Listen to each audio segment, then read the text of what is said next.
সাভারের জাতীয় স্মৃতিসৌধে নবনিযুক্ত প্রধান বিচারপতি শ্রদ্ধা সই করলেন স্মৃতি স্মারকে। মালবাহী ট্রেন দিয়ে শুরু রেল চলাচল, কাল চলবে লোকাল কমিউটার। 17 আগস্ট চালু মেট্রো রেল। গ্রাহক উপস্থিতি বাড়ছে ব্যাংকে, রেমিটেন্স বাড়বে চলতি সপ্তাহেই। নোট বাতিলকে গুজব বলছেন সংশ্লিষ্টরা। দেয়ালে দেয়ালে বিপ্লবের রং, গ্রাফিতিতে ছেয়ে গেছে সারা দেশ। শিক্ষার্থীদের রং তুলিতে বৈষম্যহীন রাষ্ট্র গড়ার প্রত্যয়। এবং পর্দা নামল প্যারিস অলিম্পিকের, সমাপনীতে বর্ণাঢ্য আয়োজন। 40 স্বর্ণ সহ 126 পদক জিতে সবার উপরে যুক্তরাষ্ট্র।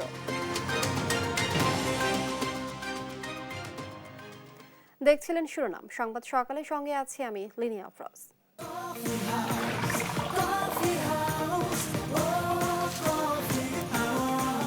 কফি হাউস, প্রতি চুমুকে আড্ডা জমে। এবারে বিস্তারিত। সাভারের জাতীয় স্মৃতিসৌধে পুষ্পস্তবক অর্পণের মাধ্যমে মহান মুক্তিযুদ্ধের বীর শহীদদের প্রতি শ্রদ্ধা জানিয়েছেন প্রধান বিচারপতি সৈয়দ রেফাত আহমেদ। পুষ্পস্তবক অর্পণ শেষে 1971 সালের মহান মুক্তিযুদ্ধের বীর শহীদদের স্মৃতির স্মরণে সেখানে কিছুক্ষণ নীরবে দাঁড়িয়ে থাকেন প্রধান বিচারপতি। পরে জাতীয় স্মৃতিসৌধের স্মারক বইয়ে সই করেন তিনি। কিছুক্ষণ পর তিনি কেন্দ্রীয় শহীদ মিনারে ভাষা শহীদদের শ্রদ্ধা জানাবেন।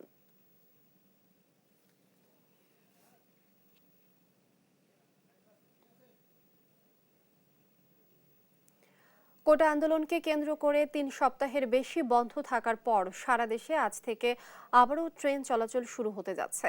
রেলওয়ে কর্তৃপক্ষ জানিয়েছে প্রথম দিন চলবে মালবাহী ট্রেন। মঙ্গলবার থেকে চলবে স্বল্প দূরত্বের মেল, লোকাল ও কমিউটার ট্রেন। বৃহস্পতিবার থেকে দেশের বিভিন্ন রুটে চলবে সব ধরনের আন্তনগর ট্রেন। অনলাইনে আগাম টিকিট বিক্রি শুরু হবে বিকেল 5টা থেকে। কোটা সংস্কার আন্দোলন সংঘাতে রূপ নিলে গত 18 জুলাই ট্রেন চলাচল বন্ধ হয়ে যায়।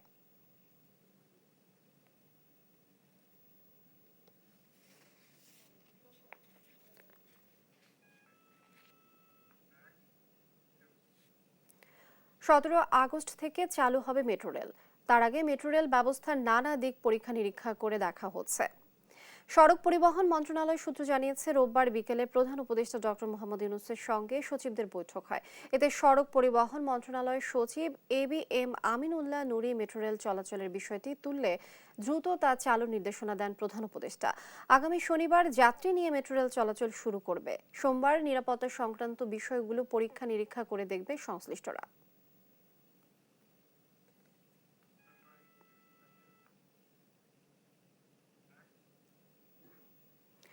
ব্যাংকে ধীরে ধীরে বাড়ছে গ্রাহক উপস্থিতি, লেনদেন হচ্ছে স্বাভাবিক। এখন একজন গ্রাহক দিনে তুলতে পারছেন 2 লাখ টাকা। পরিস্থিতি স্বাভাবিক হলেই দেয়া হবে গ্রাহকের চাহিদা মতো। রেমিটেন্স বাড়বে চলতি সপ্তাহেই। জোরদার করা হয়েছে ব্যাংকের নিরাপত্তা ব্যবস্থা। বিস্তারিত ইফতেখার রেজা রিপোর্টে। স্বাভাবিক লেনদেন প্রক্রিয়া চলছে মতিঝিলের ব্যাংকপাড়ায়। বরাবরের মতোই এসে টাকা জমা করছেন ও উত্তোলন করছেন সাধারণ গ্রাহক। প্রয়োজনে নগদ টাকা উত্তোলন ও জমাদান চললেও কাঙ্ক্ষিত অঙ্কের টাকা পাচ্ছেন না বলে অভিযোগ করছেন গ্রাহকরা। পরিবেশটা একদম স্বাভাবিক। আমি টাকা জমা দিতে আসছি, হাতে কিন্তু বেশি সময় নেই, 10-15 মিনিট, তাও দিতে পারতেছি। সাংসারিক প্রয়োজনে আমি কিছু টাকা তুলতে আসছি। আমার কাছে স্বাভাবিকই মনে হয়েছে, কোনো ঝামেলা নেই। পুরো টাকা তুলতে পারি নাই, 2টা চেক নিয়ে আসছিলাম। আমি 1,20,000 টাকা মাত্র তুলতে পারছি। দ্রুত এই সমস্যার সমাধানটা হয়ে যাক, যেন আমাদের ভোগান্তিটা কম। এদিকে সোনালী ব্যাংকের মতিঝিল শাখার জেনারেল ম্যানেজার জানান, চলমান পরিস্থিতিতে সামাজিক নিরাপত্তা বজায় রাখতে গ্রাহককে 2 লাখের বেশি টাকা দেওয়া হচ্ছে না। অ্যাকচুয়ালি এটা তার হলো সংকটে না, এটা হচ্ছে নিরাপত্তার বিষয়টা সামনে রেখে। কারণ আপনি টাকাটা নিয়ে বাইরে গেলেন, টাকাটা যদি বেহাত হয়ে যায় তখন তো এটা একটা ক্রাইসিস সৃষ্টি করে। আবার হচ্ছে দেশের মধ্যে যেসব ঘটছে, আপনি যদি নগদ টাকা বেশি উত্তোলন করে এইসব কর্মকাণ্ডে মানে টাকা ব্যয় করেন, তো সেক্ষেত্রে তো এটা বুস্ট আপ হবে। এই দুইটা বিষয় সামনে রেখে আসলে একটু নিয়ন্ত্রণের চেষ্টা করা হচ্ছে। এ সপ্তাহের মধ্যে রেমিটেন্স প্রবাহ বাড়বে বলে আশাবাদ ব্যক্ত করেন এই ব্যাংক কর্মকর্তা। রেমিটেন্স আসলে মানে আমাদের তো লাস্ট মানে 2 সপ্তাহতে কম, মানে ফ্লোটা কম ছিল। তো আমরা আশা করছি এই সপ্তাহ থেকে বাড়বে। তা আজকে তো মানে শুরু হলো, এটা কাল পরশু বোঝা যাবে। দেশের নোট বাতিলের বিষয়টি গুজব বলে উড়িয়ে দেন শফিকুল ইসলাম। পরিস্থিতি স্বাভাবিক হলে গ্রাহকের চাহিদা মতোই লেনদেন করা হবে বলেও জানান এই ব্যাংক কর্মকর্তা। ইফতেখার রেজা, দেশ টিভি, ঢাকা। রাজধানীতে কার্যক্রমে ফিরতে শুরু করেছে থানাগুলো, চালু হয়েছে বেশ কিছু জরুরি সেবা। এ নিয়ে বিস্তারিত জানাতে এই মুহূর্তে কলাবাগান থানায় আছেন সহকর্মী কায়েস রাহাত। সরাসরি যুক্ত হচ্ছে তার সঙ্গে। ধন্যবাদ। এই মুহূর্তে আমি দাঁড়িয়ে আছি কলাবাগান থানায়, এবং কলাবাগান থানায় এসে আমরা যে বিষয়টি দেখতে পেয়েছি যে থানার যে স্বাভাবিক কার্যক্রমগুলো বা জনসাধারণের জন্য থানার যে অবদানটুকু রাখার কথা, সেই কার্যক্রমগুলো কিন্তু ইতোমধ্যে চালু হয়ে গিয়েছে। এবং কলাবাগান থানায় এসে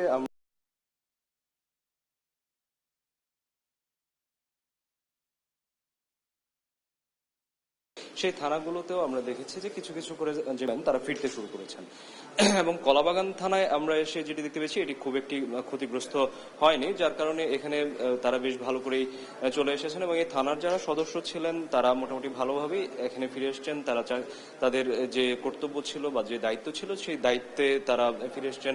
এবং এখানে তাদের কাছ থেকে আমরা যেটি জানতে পেরেছি যে তাদের যে জনসাধারণের জন্য যে সেবাগুলো থাকে, মূলত যেমন পাসপোর্ট ভেরিফিকেশন বা কোনো একটি জিডি নেয়া, তো এই বিষয়গুলো তারা ইতোমধ্যে শুরু করে দিয়েছেন। এবং এর সাথে অন্য একটি বিষয় যেটি জড়িত, যে টহল পার্টির যে ব্যাপারটি থাকে, অর্থাৎ সাধারণ এলাকায় যে নিরাপত্তা দেওয়ার বিষয়টি থাকে, সেই বিষয়টি সম্পর্কে তারা যেটি বলেছেন সেটি হচ্ছে যে বাংলাদেশ সেনাবাহিনীর সাথে একসাথে করে তারা মূলত এই টহল পার্টির ব্যবস্থাটি করেছেন, এবং এটি এখনো সীমিত আকারে চলছে। তো কলাবাগান থানায় যে 96 জন সদস্য ছিলেন তাদের বেশিরভাগই এখন পর্যন্ত থানায় যোগদান করেছেন, এবং বাকি যারা ছিলেন তারা ধীরে ধীরে যোগদান করবে বলে তারা জানান।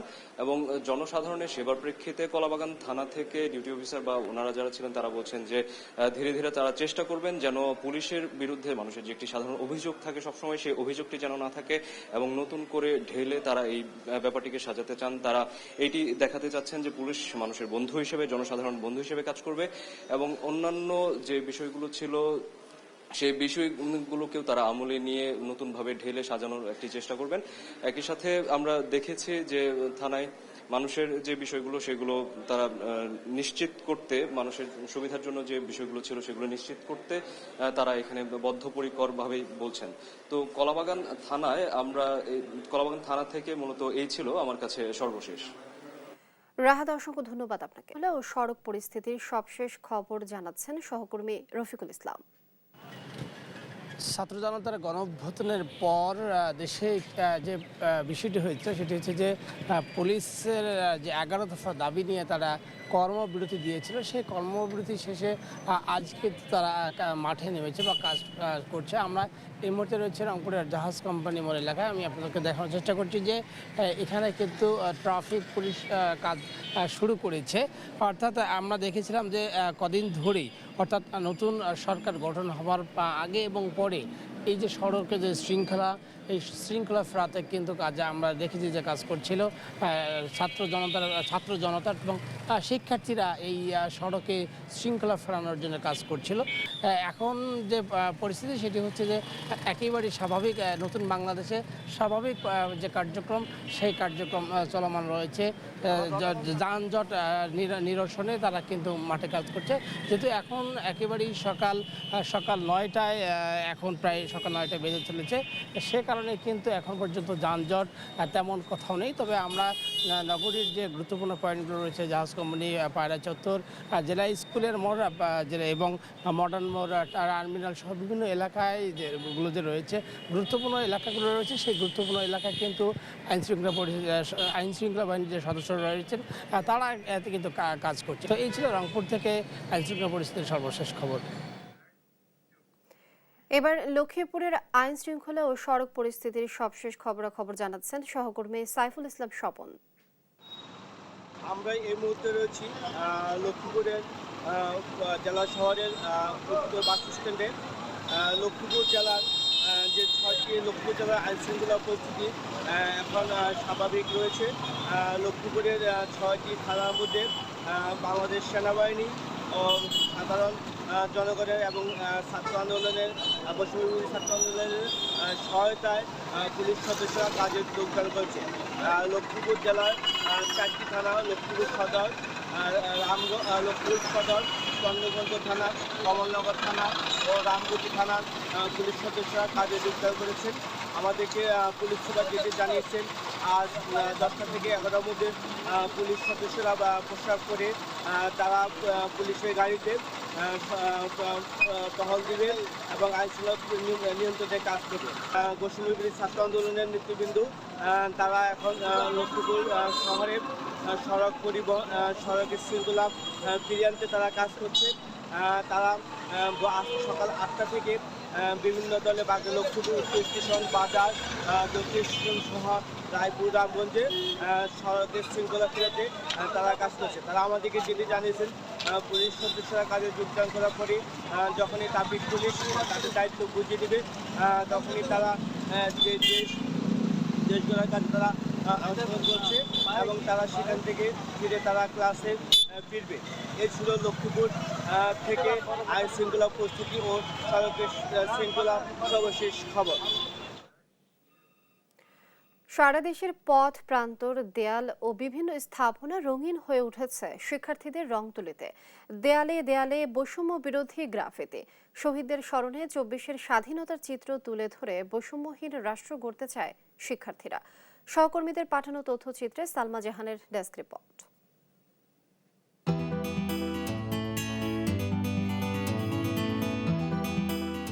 সারা দেশ রং তুলির আঁচড়ে ছেয়ে গেছে। দেয়ালে দেয়ালে ফুটে উঠেছে বিপ্লবের রং। জুলাই গণহত্যা, আমরা হিন্দু বা মুসলমান যেমন সত্য, তার চেয়ে বেশি সত্য আমরা বাঙালি, মোরা আকাশের মতো বাধাহীন সহ অনেক গ্রাফিতিতে ছেয়ে গেছে পথে প্রান্তর।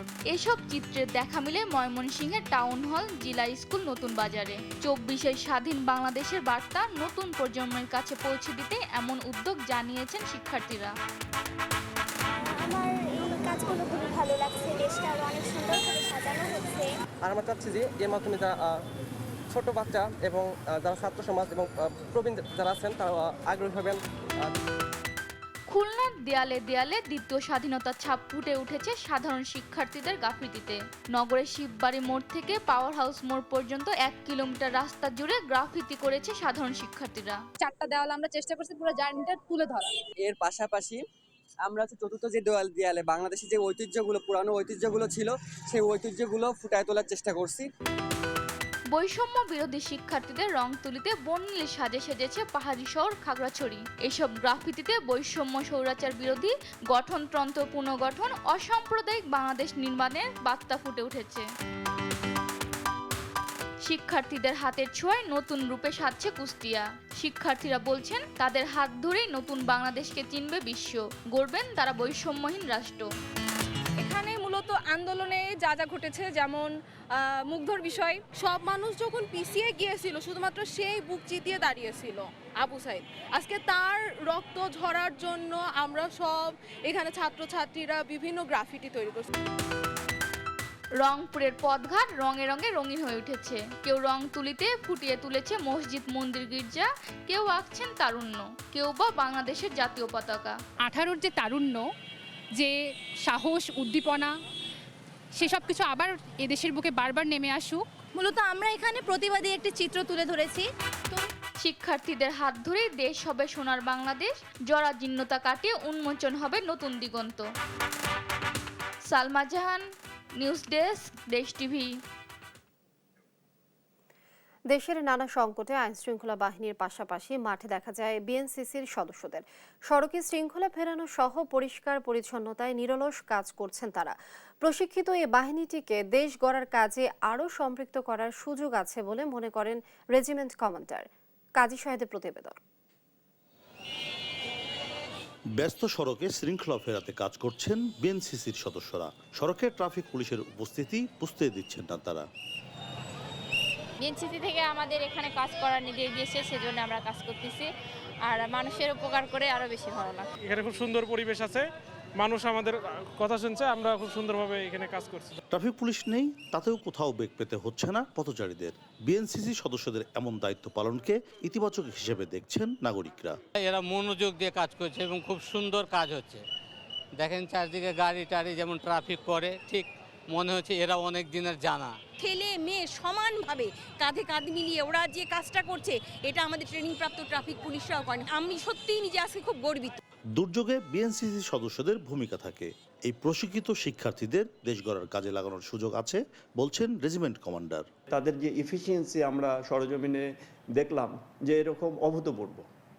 তো আমি মনে করি যে এই ক্যাডেটদেরকে আমরা যদি অদূর ভবিষ্যতে বিভিন্ন ধরনের কাজে যদি প্রত্যক্ষভাবে নিয়োজিত করতে পারি, তাহলে তাদের যে উৎসাহ সেই উৎসাহ দিয়ে এবং তাদের যে উদ্দীপনা এগুলো দিয়ে তারা অনেক ভালো কাজ করতে পারবে। সারা দেশে 5টি রেজিমেন্টে প্রায় 3,500 বিএনসিসি সদস্য এখন দায়িত্ব পালন করছেন। কাজী শাহেদ, দেশ টিভি, রাজশাহী। দেখছেন সংবাদ সকাল। আন্তর্জাতিক প্রসঙ্গ। গাজায় যুদ্ধের পুরোপুরি অবসান চান হামাসের নতুন প্রধান নেতা ইয়াহিয়া সিনওয়ার। একই সঙ্গে নতুন আরেক দফা আলোচনা না করে মার্কিন প্রেসিডেন্টের দেয়া যুদ্ধবিরতির প্রস্তাব বাস্তবায়নে আশা ব্যক্ত করেছেন তিনি। এর মধ্যেই গাজায় যুদ্ধবিরতি এখনও সম্ভব বলে জানিয়েছেন মার্কিন প্রেসিডেন্ট জো বাইডেন। এদিকে যুদ্ধবিরতির আলোচনার মধ্যে উপত্যকা জুড়ে চলছে তাণ্ডব। একদিনে ইসরায়েলি আগ্রাসনে অন্তত 22 ফিলিস্তিনি নিহত হয়েছেন। আরও জানাচ্ছেন আফরিন মৌ। চোখের পলকেই আঘাত হানছে একের পর এক রকেট। রাস্তায় ছড়িয়ে ছিটিয়ে পড়ে আছে মরদেহ। এ দৃশ্য গাজার প্রতিদিনের ঘটনা। উপত্যকার এমন কোনো জায়গা নেই যেখানে পড়েনি ইসরায়েলি বাহিনীর হিংস্র থাবা। রোববারও খান ইউনিস, গাজা সিটি সহ বিভিন্ন অঞ্চলে তাণ্ডব চালিয়েছে আইডিএফ। এতে প্রাণ হারিয়েছে বহু ফিলিস্তিনি। এর মাঝেই যুদ্ধ শুরুর পর তৃতীয়বারের মতো খান ইউনিস খালি করার নির্দেশ দিয়েছে ইসরায়েল। এতে নতুন করে অন্তত ৭৫,০০০ মানুষ বাস্তুচ্যুত হয়েছেন। খাবার ও পানির সংকটে দিন কাটাচ্ছেন তারা। এ পরিস্থিতিতেই এক প্রতিবেদন প্রকাশ করেছে ফিলিস্তিনি কেন্দ্রীয় পরিসংখ্যান ব্যুরো, যেখানে দেখা যায় গেল 10 মাসের যুদ্ধে ইসরায়েলি বাহিনীর হামলায় উপত্যকার মোট বাসিন্দার ১.৮% মানুষই প্রাণ হারিয়েছেন। তবে এদের মধ্যে বেশিরভাগের বয়সই 30-এর নিচে। এছাড়া এখনও নিখোঁজ বহু মানুষ।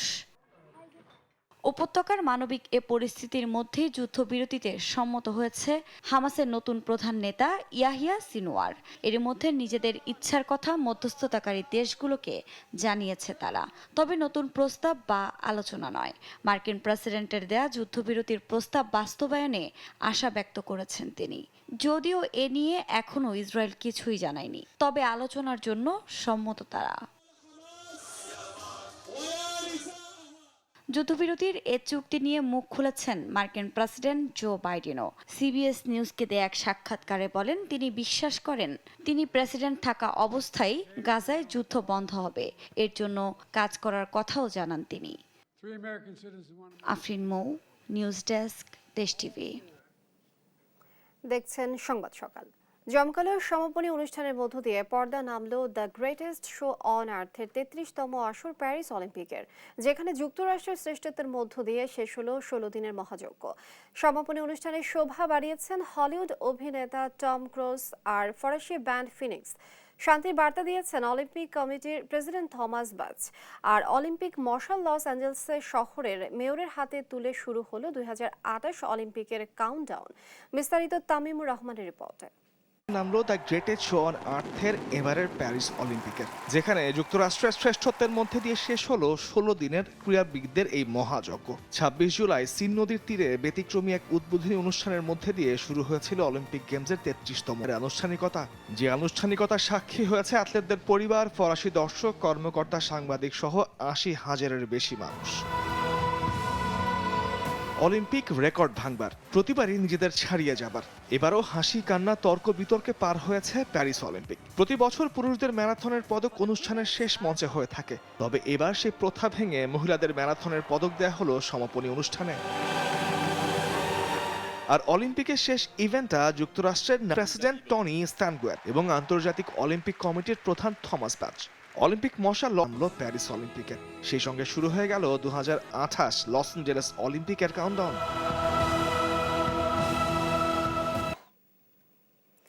দেশের অলরাউন্ডার সাকিব আল হাসান ক্রিকেটের পাশাপাশি আওয়ামী লীগের হয়ে মাগুরা 1 আসন থেকে সংসদ সদস্য হয়েছিলেন সাকিব। সম্প্রতি শিক্ষার্থীদের আন্দোলনে নিশ্চুপ ছিলেন তিনি। সাকিবের দেশে ফেরা নিয়েও রয়েছে সংশয়। এ বিষয়ে দেশ টিভিকে দেয়া একান্ত সাক্ষাৎকারে কথা বলেছেন সাবেক বোর্ড পরিচালক জামিল উদ্দিন। সাকিব আল হাসান বোর্ডের চুক্তিবদ্ধ ক্রিকেটার থাকা অবস্থায় যারা তাকে প্রশ্রয় দিয়ে রাজনৈতিক মনোনয়ন দিয়েছে তাদেরকেই দায়ী করেছেন জামিল। আল মাহমুদ ফাহিমের রিপোর্ট। দেশসেরা অলরাউন্ডার সাকিব আল হাসান ক্রিকেটের পাশাপাশি ব্যবসায়ী, রাজনীতি, বিজ্ঞাপন আর শেষে তো মাগুরা 1 আসন থেকে সংসদ সদস্যও হয়েছিলেন সাকিব। তবে সেই পরিচয়টা উপভোগ করতে পারেননি। সম্প্রতি আওয়ামী সরকার পতন ও পদপদবি হারানোর খবর শুনেছেন কানাডায় বসে। তবে সাকিব আল হাসান বোর্ডের চুক্তিবদ্ধ ক্রিকেটার থাকা অবস্থায় যারা তাকে প্রশ্রয় দিয়ে রাজনৈতিক মনোনয়ন দিয়েছে তাদেরকেই দায়ী করলেন সাবেক বোর্ড পরিচালক জামিল উদ্দিন। আজকে যারা সরকার পরিচালনা করেন তারা যদি তাদেরকে নমিনেশন না দিতেন, কারণ আমি সাকিবের কথা বলি স্পেসিফিক্যালি, সাকিব চুক্তিবদ্ধ জাতীয় ক্রিকেটার, বেতন বোর্ডের থেকে এখনো বেতন উত্তোলন করেন, তাকে কেন রাজনীতিতে টেনে আনতে হবে? সম্প্রতি শিক্ষার্থীদের আন্দোলনে সাকিব ছিলেন নিশ্চুপ। তার মতো চুপ ছিলেন আরেক ক্রিকেটার ও নড়াইল 2 আসনের সাবেক সংসদ সদস্য মাশরাফি বিন মুর্তুজা। তাদের এই নীরবতায় ক্ষুব্ধ দেশের সাধারণ জনগণ। তবে যারা সরকার পরিচালনা করেছেন তারা তাদের জনপ্রিয়তাকে পুঁজি করে তাদেরকে বিতর্কিত করেছে বলে মনে করেন জামিল। ভুল যেমন সাকিব মাশরাফির আছে, ঠিক তেমনি যারা সরকারে ছিলেন তাদেরও আছে। তারা যদি তাদেরকে সেই সুযোগটা না করে দিতেন, তাদেরকে নমিনেশনটা না দিতেন, তাদের জনপ্রিয়তাকে পুঁজি না করতেন, তাহলে তাদের পক্ষেও রাজনীতিতে জড়ানো সম্ভব ছিল না। সুতরাং দোষ উভয় পক্ষেরই আছে। এছাড়াও দেশের ক্রিকেটকে জাতীয় রাজনীতির বাহিরে রাখার পক্ষে সাবেক এই বোর্ড পরিচালক। আমি মনে করি ক্রিকেট জাতীয় রাজনীতির বাইরে থাকবে। ক্রিকেট নিয়ে আপনি রাজনীতি করেন, ক্রিকেটের অনেক রাজনৈতিক ব্যাপার আছে, অনেক সূক্ষ্ম চিন্তা ভাবনার ব্যাপার আছে, অনেক টেকনিক্যাল জিনিস হ্যান্ডেল করার ব্যাপার আছে, সেইখানে আপনি রাজনীতি করেন। বাট জাতীয় রাজনীতির সঙ্গে খেলাধুলাকে জড়ানো মোটেই উচিত না। এদিকে সাকিবের দেশে ফেরা নিয়েও রয়েছে সংশয়। বিক্ষুব্ধ জনতার চোখ রাঙানি মেনে নিয়ে দেশে ফিরবেন কিনা সেটি এখনো জানা যায়নি। আল মাহমুদ ফাহিম, স্পোর্টস ডেস্ক, দেশ টিভি। এ পর্যায়ে সংবাদ শিরোনাম জানিয়ে দিচ্ছি আরো একবার।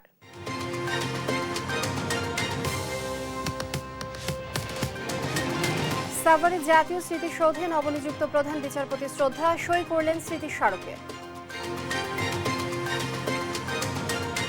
মালবাহী ট্রেন দিয়ে শুরু রেল চলাচল, কাল চলবে লোকাল কমিউটার। 17 আগস্ট চালু মেট্রো রেল।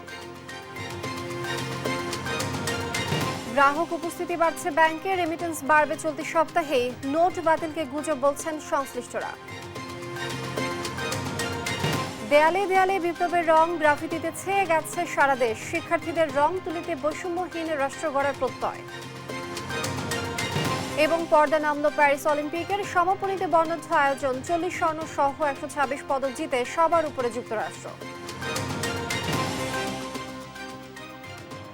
এই ছিল এখনকার সংবাদ সকাল। পরে বুলেটিন দেখার আমন্ত্রণ রইল। এছাড়া দেশ টিভির সর্বশেষ সব খবর পেতে ভিজিট করুন www.desh.tv। ফেসবুকে আমাদের সঙ্গে যুক্ত থাকুন দেশ টিভি অথবা দেশ টেলিভিশন পেজে। এছাড়া সর্বশেষ সব ভিডিও পেতে ইউটিউবে আমাদের হ্যান্ডেল @দেশ টেলিভিশন অথবা @দেশ টিভি নিউজ লিখে সার্চ করুন। ধন্যবাদ সবাইকে।